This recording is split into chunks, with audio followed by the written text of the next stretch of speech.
আসসালামু আলাইকুম। আজকে আমাদের জার্মান ল্যাঙ্গুয়েজের প্রথম ক্লাস। সো আমরা শুরু করি।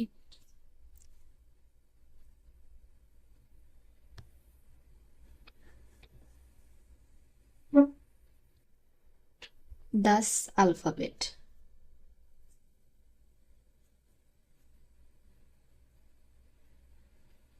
দাসটা হচ্ছে আর্টিকেল, এ সম্পর্কে আমরা পরে বিস্তারিত জানবো।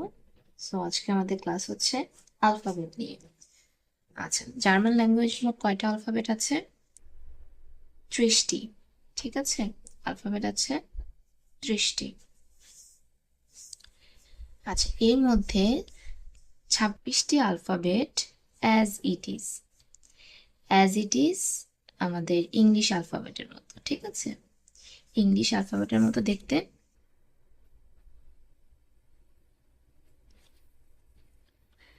আর বাকি রইলো 4টি অ্যালফাবেট। ঠিক আছে, এই 4টি অ্যালফাবেটকে আমরা বলছি হচ্ছে umlaut। 4টির মধ্যে উপরে 2টা ডট থাকে, 3টিতে যেমন এমন দেখতে হয়। ঠিক আছে, এটাকে আমরা কি বলি?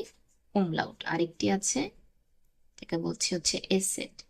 সো আজকে এই মোট 30টি অ্যালফাবেট নিয়ে আমরা কথা বলবো। প্রথমে আসি হচ্ছে উচ্চারণগত যে বিষয়টা। হুবহু বাংলা বা হুবহু ইংলিশের মতো উচ্চারণ নয় সব লেটার, কিছুটা ডিফারেন্স আছে, সেগুলো সম্পর্কে আজকে জানবো। প্রথম হচ্ছে প্রথম লেটার। আমরা জানি প্রথম যে 26টি লেটার আছে, এই 26টি লেটারের দেখতে হুবহু আমাদের ইংলিশ অ্যালফাবেটের মতো। সো এ, এর উচ্চারণটা হবে হচ্ছে আ, কিছুটা গম্ভীর। ঠিক আছে, আ আ। বে, বিকে বলছি বে। সে,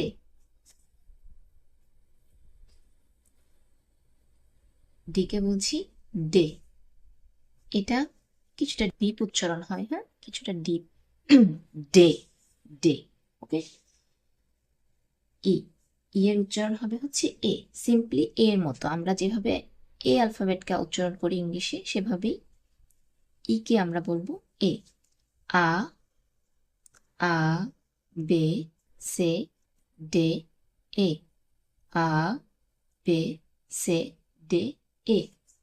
পরে আসছি F. F as it is আমরা ইংলিশে যেভাবে উচ্চারণ করে থাকি, এফ। এফ, ফ। ঠিক আছে, এফ।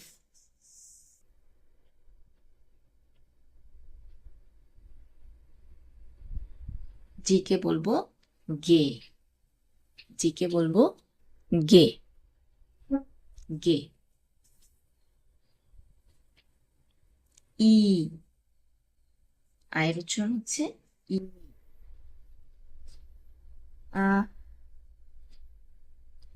ইংলিশে এই লেটারটাকে আমরা বলি জেই, তাই না? জে। এইখানে সম্পূর্ণ ডিফারেন্ট একটা উচ্চারণ হবে এই লেটারের, সেটা হচ্ছে ইয়ট। আচ্ছা, এই ইয়ট লাস্টে যে ট আর ঠ সাউন্ড, এখানে উচ্চারণটা আসলে ট সাউন্ডও নয়, ঠ সাউন্ড, ট আর ঠ এর মাঝামাঝি একটা সাউন্ড। Yacht, yacht, yacht. আমি ট ঠ দুইটাই লিখলাম যাতে বোঝানোর জন্য যে ট আর ঠর মাঝামাঝি একটা সাউন্ড আসলে এখানে হবে, ইয়ট, ইয়ট। আচ্ছা, একে বলছি হচ্ছে কা। এখানে মূলত এই কাটাকে আমার কিছুটা খ সাউন্ড আনতে হবে, খা, খা, খা। ঠিক আছে, এখানে কিছু লেটার আছে যেখানে এগুলো সব মোটামুটি সেম। এল, ইংলিশ উচ্চারণের মতো এল। এম, এন, ও, উচ্চারণ হচ্ছে ও। ওকে। ফে, ফে, পি এর উচ্চারণ হবে ফে। এখানেও সেম কথা, যে প আর ফ এর মাঝামাঝি একটা উচ্চারণ হয়। অ্যাকচুয়ালি এটা পেও না, ফেও না, এটা হচ্ছে ফে, ফে। ঠিক আছে, এর পরের লেটার হচ্ছে, এটাকে আমরা যেটাকে কিউ বলছি ইংলিশে, এখানে আমরা উচ্চারণটা করব ক আর খ এর মাঝামাঝি একটা উচ্চারণ, খু খু খু খু। ঠিক আছে, এটা একটু বুঝে নেবেন। এটা ক খ যুক্ত বর্ণ না, কিন্তু এখানে মূলত ক আর খয়ের মাঝামাঝি একটা উচ্চারণ বোঝাতে আমি আর ক খ একসাথে লিখেছি। ঠিক আছে, খু খু। আচ্ছা, এর পরের লেটারে আসি। আচ্ছা, খুবই জটিল একটা উচ্চারণ, এবং খুবই ডিফারেন্ট। এটা হবে হচ্ছে অ্যার্গ। অ্যার্গ। এখানে আমরা একটা কলকলার মতো হবে, যে আমরা যারা আরবি জানি একটা কলকলার মতো হবে অ্যার্গ। গলায় একটা আলোড়ন তৈরি হবে, হ্যাঁ, অ্যার্গ। এটা গ বা ঘ কিছুটা এ ধরনের উচ্চারণ হয়, অ্যার্গ অ্যার্গ। ঠিক আছে, এরপর হচ্ছে এস, অ্যাজ ইট ইজ। ঠে, এখানে ট আর ঠ এর মাঝামাঝি একটা উচ্চারণ, ট আর ঠ এর মাঝামাঝি একটা উচ্চারণ, ঠে। উ, এখানে শেষে একটা ও এর একটা হালকা টাচ আছে। ঠিক আছে, উ উ। ওকে, ফাও, ভে, ইক্স। আচ্ছা, এখানে ওয়াই এর উচ্চারণ ইক্স বলছি, এক্স না বলে। ডাব্লিউ এর উচ্চারণ হচ্ছে ভে, ভে। ঠিক আছে, ভি এর উচ্চারণ হচ্ছে ফাও। এরপরে যে লেটারটা আছে ওয়াই, একে এটাও একটি ডিফারেন্ট উচ্চারণ হবে, আমাদের ইংলিশের সাথে কোনো মিল নেই। ইউপসিলন। ঠিক আছে, উপসিলন না, ইউপসিলন, ইউপসিলন, ইউপসিলন। আচ্ছা, এখানে একটা গভীরতা বোঝাতে আমি এখানে রসর পরিবর্তে ইউ লিখছি। ঠিক আছে, ইউপসিলন, ইউপসিলন, ইউপসিলন, ইউপসিলন। ঠিক আছে, লাস্ট যে লেটারটা আছে সেটা হচ্ছে সেট। এই সেটের উচ্চারণটা এই সি এর সে এর মতো না, কিছুটা ডিফারেন্ট। সেটা হচ্ছে এখানে যে সেট যখন উচ্চারণ করব তখন আমরা দাঁত দুটোকে, মানে দুই পাটির দাঁত আমরা একসাথে জোড়া লাগিয়ে তারপর সেট উচ্চারণ করব। তাতে যেটা হবে, প্রথমে একটা ত এর মতো সাউন্ড আসবে। হ্যাঁ, আপনারা চেষ্টা করবেন দুই পাটির দাঁত লাগিয়ে সেট উচ্চারণ করার, সেট। তখন দেখবেন যে প্রথম দিকে একটা ত এর মতো একটা সাউন্ড আসতেছে, হ্যাঁ, এটা উচ্চ বা কিছুটা টাচ আসে। Set, set, set. এখানে যেমন আমরা আমাদের মুখ খুলে উচ্চারণ করছি সেট, আর এখানে আমরা দুই পাটির দাঁত লাগিয়ে উচ্চারণ করব সেট, সেট। ঠিক আছে, ওকে। এই গেল হচ্ছে আমাদের 26টি ওয়ার্ড ইংলিশ অ্যালফাবেটের সাথে, এবং আমাদের বাংলার সাথে কিছুটা মিল দেখে বোঝানোর চেষ্টা করলাম। আশা করছি বুঝতে পেরেছেন।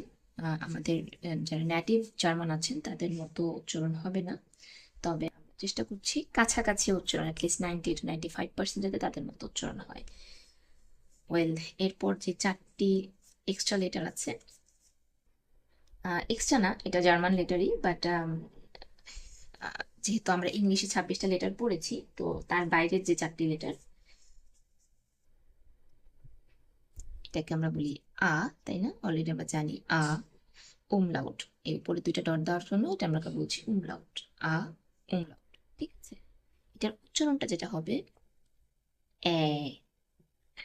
ঠিক আছে, একটু টেনে বলবো হালকা, এ। ঠিক আছে, এ, এ। ওকে, এরপরের যে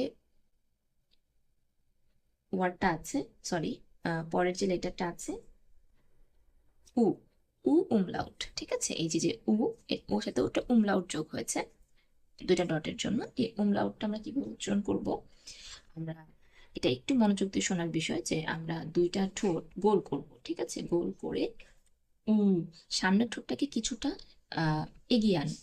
ঠিক আছে, নিচের যে ঠোঁটটা আছে আমাদের উপরের ঠোঁটটার তুলনায় কিছুটা সামনের দিকে এগিয়ে এনে ইউ এর মতো উচ্চারণ করার চেষ্টা করবো, এবং মুখটা যথেষ্ট কনজাস্টেড থাকবে। ঠিক আছে, যথেষ্ট ছোট গোল থাকবে। উ, উ। ওকে, উ, একটু হালকা টেনে। তারপর হচ্ছে টেনে বোঝানোর স্বার্থে আর কি দাগগুলো দেওয়া। এরপর হচ্ছে ও উমলাউট। হ্যাঁ, ও উমলাউট, এটার উচ্চারণটা আমরা কাইন্ড অফ এরকম, যে একটা ও আস্তে আস্তে ছোট হয়ে যাচ্ছে, কমে যাচ্ছে সাউন্ডটা, লাইক ও, ও সাউন্ডটা আস্তে আস্তে ডিক্রিজ করবেন। ঠিক আছে, আচ্ছা, এরপর আছে হচ্ছে সেট। এটা অনেকটা শার্প উচ্চারণ হবে, এস এর মতো, ডাবল এস এর মতো, কাইন্ড অফ ডাবল এস এর মতো। S, S, S. Okay, S. ঠিক আছে, সো আমি পুরো সবগুলো লেটার আরেকবার একটু পড়ে শোনানোর চেষ্টা করি। আ, বে, সে, ডে, এ, এফ, গে, ই। আচ্ছা, এখানে আমাদের একটা লেটার মিসিং হয়ে গেছে না? আমরা এইচ লেটারটাকে বলিনি। হ্যাঁ, এটার উচ্চারণ হচ্ছে হা। হ্যাঁ, এটার উচ্চারণটা আবার একটু হালকা হবে, ঠিক আছে? হা, হা। এটা আবার আপনি আমাদের আরবি যেভাবে পড়ি আমরা হা একদম গলার ভেতর থেকে আনি, এরকম না, কিন্তু এই উচ্চারণটা একদমই হালকা। হ্যাঁ, হা, হা। আচ্ছা, হা, ই, ইয়ট, হা, এল, এম, এন, ও, ফে, খু, এর, এস, থে, উ, ফাও, ভে, ইক্স, ইউপসিলন, সেট, এ, উ, ও, এস। ঠিক আছে, এই হচ্ছে আমাদের মোট 30টা লেটার। সো এই হচ্ছে আমাদের আজকের প্রথম ক্লাস। সো আশা করছি সবাই বুঝতে পেরেছে। Thank you. আসসালামু আলাইকুম।